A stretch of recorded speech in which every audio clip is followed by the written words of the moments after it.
Welcome back to my channel, guys. This time we are going to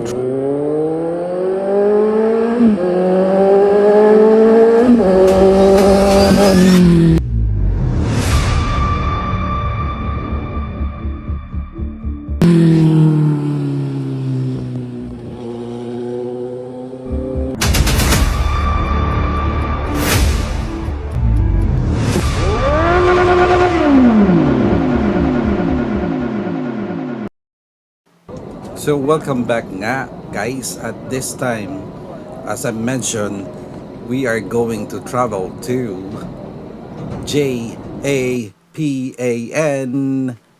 Japan. Inispell na mali pa. Bobo. Anyways, guys, dito hindi muna tayo magmomotor at akalain nyo sasakay tayo ng plane. So this is free bound for Osaka. Is now ready for boarding. We are now inviting passengers seated on rows 1. At least tinawag na kami kasi delay kanina eh. Once again, we are now inviting passengers seated on rows 1, rows 2, rows 12, and 13. And passengers needing special assistance, traveling with infants and small children. You may board at our shop to gate 111. A gentle reminder to present all your Manila passport pass. Keep your other travel documents. Thank you. So yun, naintindihan nyo ba? Well, kasi ako hindi. Sorry, at pangit kasi yung audio ko during this time. Kaya nga ang ginawa ko is nag-voice over na lang ako. And ayun, dumating ako dito sa airport 3 hours before syempre ng flight. Ang flight ko dapat is 6:55. Kaya lang nagkaroon ng delay. So, ayan, medyo late na at putok na ang araw.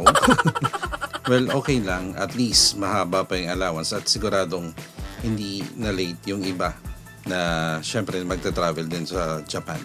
So, after siguro mga 10 years bago ako nakapag-travel uli. And kaya sobrang excited tayo dahil snow season sa Japan. At itong travel na to is very budgeted. Biruin nyo, yung pag-alis ko dito, yung ticket ko, wala na akong extra luggage. Ang gamit ko lang is backpack.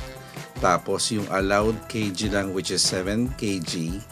At guess what? Yung ating mga gamit, yung heat tech ko, yung jacket ko, basta lahat ng pwede kong isuot, sinuot ko na kasi pagdating naman natin sa Japan, sigurado malamig dun. Although dito, nagmamantika na ako, guys. Muntik nang madulas yung kasunod ko. Kasi tumulo yung pawis ko. Charot. Pero ayun nga, eto, boarding na tayo. At nakakatuwa kasi maraming nagta-travel din talaga. Kita nyo, yung mga tao talaga excited din sa snow season. So sa travel ko na to, tatlong ang destination natin. Osaka, Hokkaido, and then Tokyo. So eto, ang sasakyan natin is Jetstar from Manila to Kansai Airport. Yun. Tingnan dito, guys, oh. Sarado yung isang gate. Tapos nakakatakot. Parang may lalabas. Diba? Pero ayun nga, tapos dito sobra nag-stop na yung pila kasi syempre kaka-open lang din nung gate nung plane at hindi ko alam kung bakit nag-stop or baka nag-inspect sila ng something.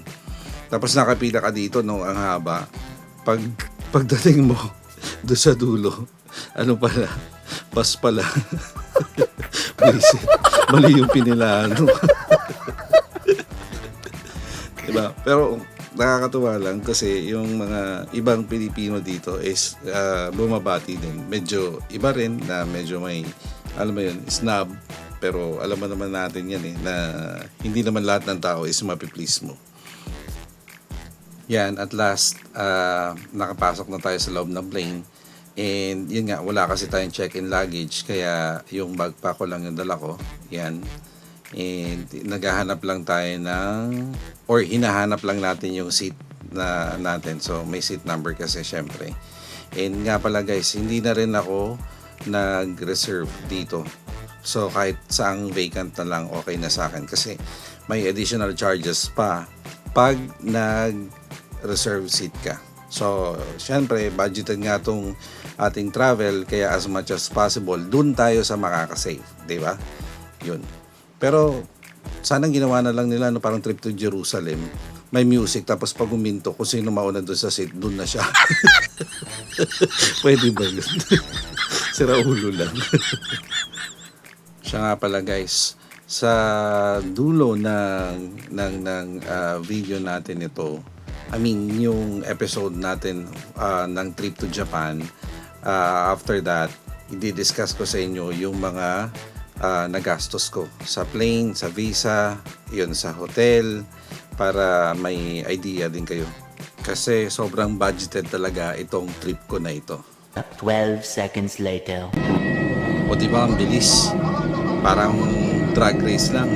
12 seconds, nasa Osaka ka na. Anyways, welcome to Osaka. At ito, nandito na tayo sa Kansai Airport. Okay, sa wakas, nakababa na rin. Kung kailan naman bumaba na, saka naman ako inaantok. Nakakaloka. Well, ang sabi is 5 degrees daw ang weather. And ayun nga. So, mamaya muna ulit guys.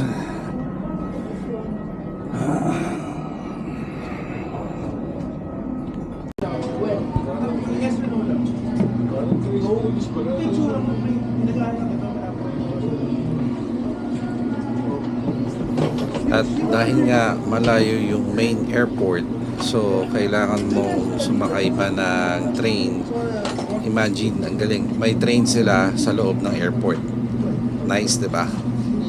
Pero in the future, soon, malamang magiging ganito rin ang airport natin dahil marami namang plans. So, let's hope and pray na syempre matapos yun.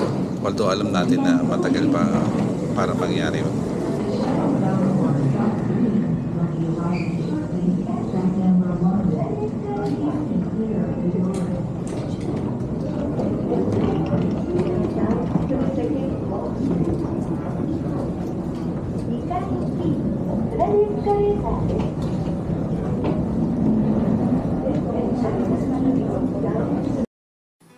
Yun. So, nandito na tayo sa loob ng Kansai Airport. Hindi ko na nakunan yung, syempre, pagpunta mo sa immigration dahil bawal naman ang cam doon. So, doon, i-declare ko lang syempre yung kung ano yung gamit ko. And yun nga, dapat meron kayong parang e-travel galing sa atin. Pagdating mo dito kasi i-indicate lang yun. And then, syempre, yung presentation ng, yung pag-present nung passport mo. And yun lang na may hinanap. At dito hinahanap ko yung store kung saan ko kukunin yung SIM card. So nag-book ako nito sa Klook at ang price niya is 2,256 for 16 days unlimited. Nakuha ko to sa Ninja Wi-Fi. So mamaya pag nakita ko, tuturo ko sa inyo yung store at alam ko may mga prices din doon. Pag nakita ko yung mga prices ng SIM card nila na for rent, then syempre inform ko kayo. So ito, malaki yung airport ng Kansai, tapos may access din kaagad sa train. Kaya pwede kang mag-train o mag-taxi papunta dun sa hostel mo. So, tuloy lang ang lakad, hanap-hanap. At eto na, nakita ko na yung store. Dito ko na i-claim yung SIM card. So, itong store na to, actually, kung wala rin kayo na book sa Klook, pwede rin kayong bumili ng SIM card on the spot. Ayan yung mga price. So, pause nyo na lang. Tapos, tinanong ko din dito kung ano ba yung gagawin, kung may kailangan bang i-activate para magamit yung SIM card. So, sabi naman niya sa akin dito is, wala na. All you have to do is to i-place mo lang yung SIM card sa phone mo. Then, that's it. So, dapat gagana na siya agad. At dahil ako lang mag-isa, kaya SIM card lang ang kinuha ko at hindi na yung pocket wifi.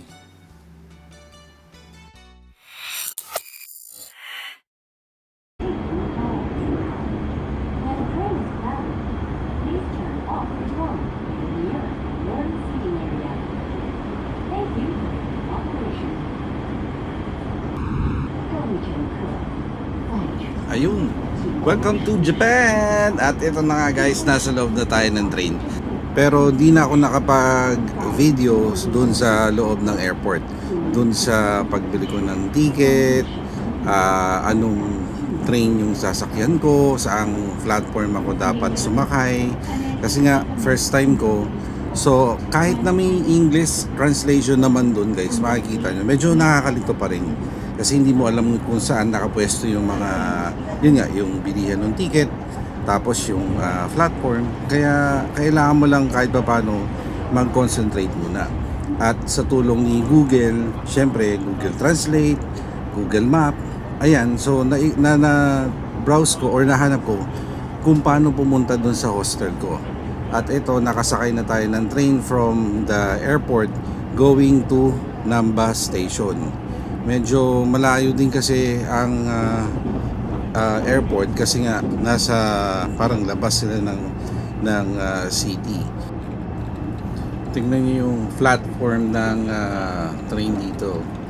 Nasa labas, napakasimple lang. Ganda. Yun, so ilang station na lang, then malapit na tayo sa Namba station. Yun yung last station, and then after that maghahanap or hahanapin natin syempre yung next train.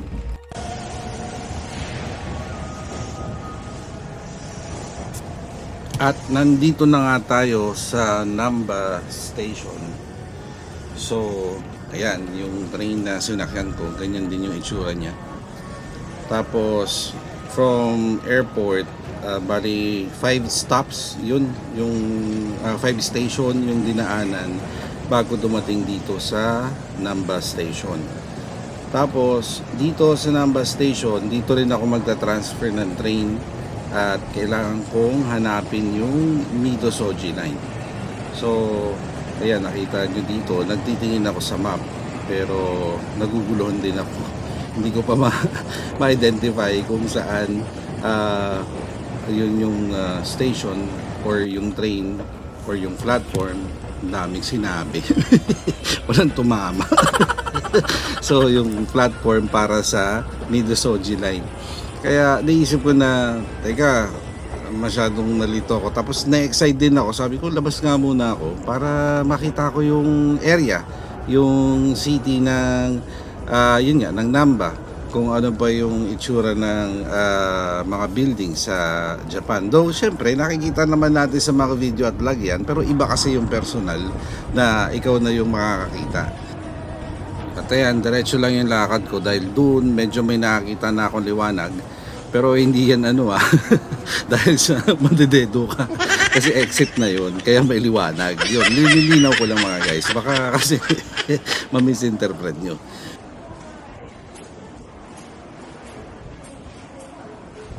At ayan guys, nasa labas na tayo ng Namba Station. Unang tapak sa city sa Osaka, Japan. Oh, nice, di ba? So, ang lakas lang ng hangin talaga dito. Tapos 5 degrees pa yung lamig. So, pag hangin talagang sobrang lamig, kaya dito nag-jacket na rin ako.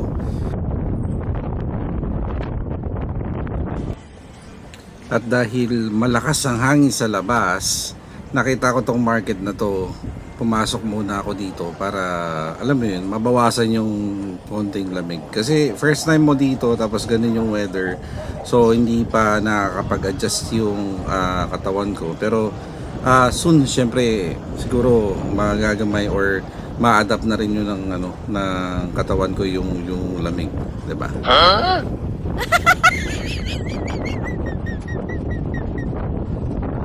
Pero dahil nga mahapon na, kaya dapat makarating na ako dun sa hostel ko muna bago ako mag-ikot-ikot. Pero hindi ko talaga makita kung saan ako sasakay dun sa Mito Sochi line na yan. So sabi ko, mag-bus na lang kaya ako o kaya taxi. Pero iniisip ko, hindi ko rin alam kung anong kind of payment ang ina-accept nila sa bus at saka sa taxi dahil wala pa akong transpo card dito na dala. So naisip ko baka kaya naman lakarin. Yun, hinahanap ko na lang sa Google Map. So sabi ko maglakad na lang ako para at the same time parang walking tour na rin, di ba? Kasi nga first time natin dito sa area ng Namba at hindi natin kabisado yung lugar. Kasi medyo matagal pa naman ako dito parang mga 15 days or 14 days, sorry. 14 days ako dito sa Japan, almost 2 weeks na rin. Kaya ayan, wala akong no choice. Naglakad ako. Kaysa gabihin ako. So sabi ko maglakad na lang ako. At least makita ko pa yung city. At yun, ma-explore ko pa ako ano yung mga kotse dito, yung ginagamit nilang taxi. Ayan. So medyo malayo din kasi yung hostel na tutuluyan ko, yung Imano Osaka Shinsaibashi Hostel. Buti na lang si ate kanina napunan nyo. Merong yung may baby tsaka stroller. Lumihis. Baka pagkamalan akong tatay ng bata. Bakit native yan? Tapos singkit yung bata. Charot. So sabi sa Google Map, 10 to 15 minutes walking yan. So yun depende. Siyempre sa bilis ng lakad mo, kung meron mga obstruction dyan. Pero more or less ganun yan. Kaya din siguro hindi ko na nakita yung sakay ng train kasi yun nga, walking distance lang at kayang-kaya lakarin. Pero syempre matagal to pag ginapang mo. Ito yung itsura nung Namba area. Ganito yung parking nila. May multi-level din. Yan yung common parking or pay parking din sa kanila. Tapos sa kabila, yan makikita nyo yung mga building. So mga establishment, office, yung iba I think meron ding mga residential dyan sa area na yan.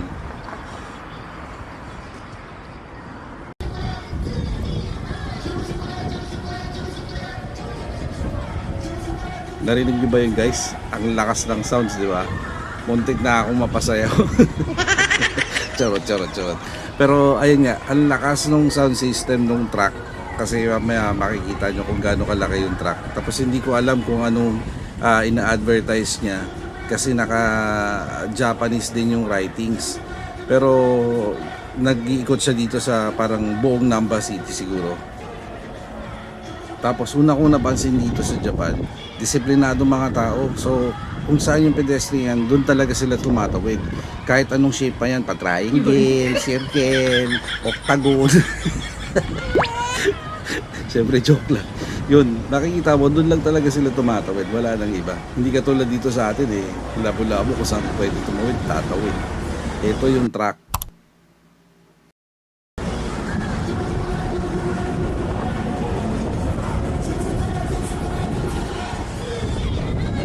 Ang lakas ng sounds, tapos quality pa.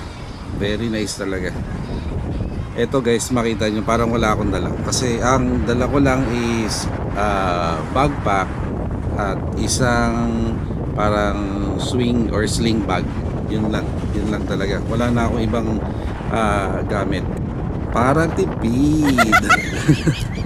Ito pala guys yung Orange Street. Itong Orange Street na to, bali dyan maraming fashionable style clothes, mga cafes, mga boutique, tapos ano pa ba, mga interior shops and other stylish stores. Yan, kaya sikat yan sa Osaka, yung orange streets na yan, dahil street ang dami, orange street dahil nga yun sa mga shops na nandoon sa area na yan.